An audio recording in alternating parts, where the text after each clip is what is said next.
So pose by pose, I saw him winning even in Italy. What's up guys and welcome.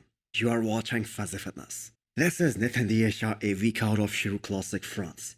Funny that he says he is very flat here. His muscle bellies on the other hand are so round and bubbly that even when he is flat, he is better than so many guys when they are fuller. So, when the shows are so close and the fans are so divided, like we saw in Spain, maybe the judges should explain on why one guy won, like the way Tyler Mannion did after Texas Pro. And that wasn't even a show where we had a divided fan base.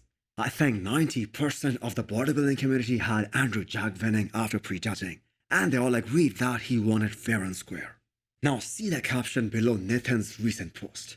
That is a direct response to Milos and Matt, who talked about Regan versus Nathan on the latest episode of Cutler's Cast, and they were both convinced that Nathan was heavy in 2021 compared to this year. Nathan might be bigger 2021 than now. He was bigger then, yes. Okay.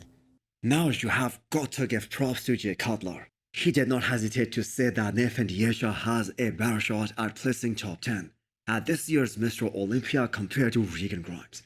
Let's praise Nathan a little bit because realistically, Nathan has a better shot to be in the top 10 than Regan does at this point. Do you agree or disagree? You can say what you want.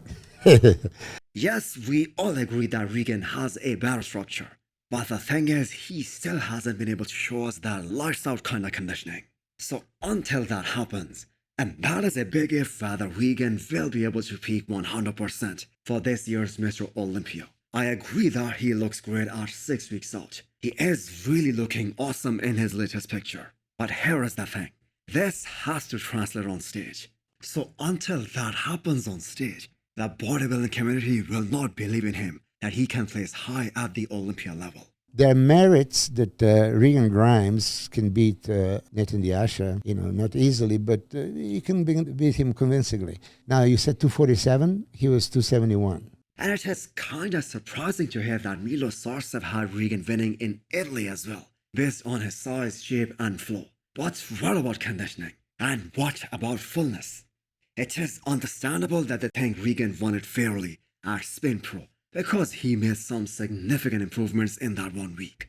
And that is why the judges gave him the win. And even though that is still controversial, but for Milos to say that Regan could have won in Italy, I'm sorry, but I think that is a little far-fetched. I respect him, but I have to disagree with him here. Regan has a perfect aesthetics and came with so much more size. So pose by pose, I saw him winning even in Italy. Do let me know what you guys think. Now coming back to Nathan, I do hope that he gets to the Olympia stage this year and finish this debate on who is better or who was better. So who is gonna pose a challenge to Nathan in France? I am really excited to see Alfred Keone do his first show of the season. He is so peeled right now that you literally cannot pinch an inch of loose skin anywhere on his frame. That is a guy I am really looking forward to see back on the stage. And yes, I know he is going up against a very fierce competitor in the form of a very confident Nathan. But that is a comparison you want to get as a competitor in order to make the necessary improvements for the next season. I think Alfred should definitely do the post-Olympia tour and get his Olympia qualification for next year and try to do that at the start of the season and then take it from there.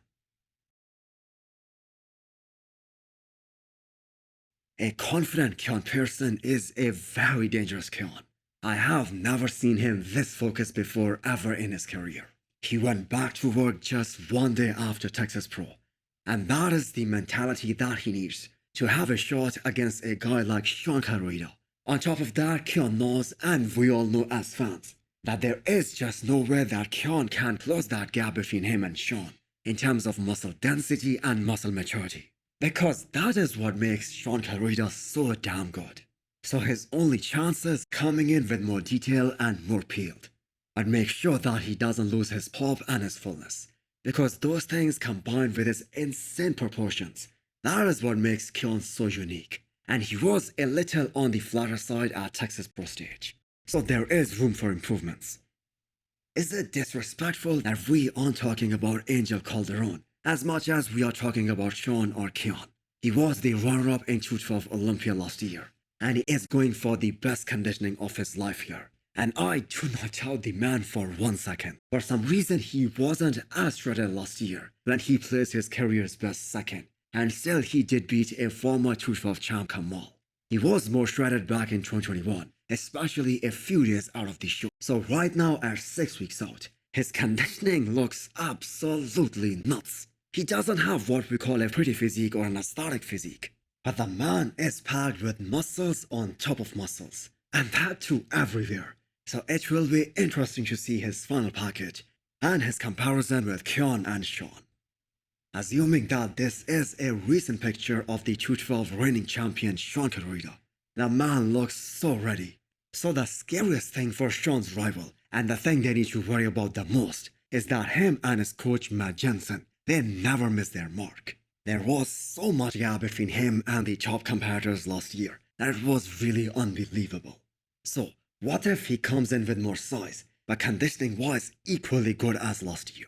Shaun has won 2 Olympia titles already, and he made it very clear after this year's Arnold Classic that he belongs in the 212, and he wants to win as many titles as he can before he walks away from the competitive side of the sport. So what did you guys think? Who has a better shot of dethroning Shaun Clarida? Is it Angel Calderon, or is it gonna be Keone Pearson? Do let me know what you guys think, and hit the thumbs up button if you like the video, and smash the subscribe button if you wanna come back for more. Thanks for watching.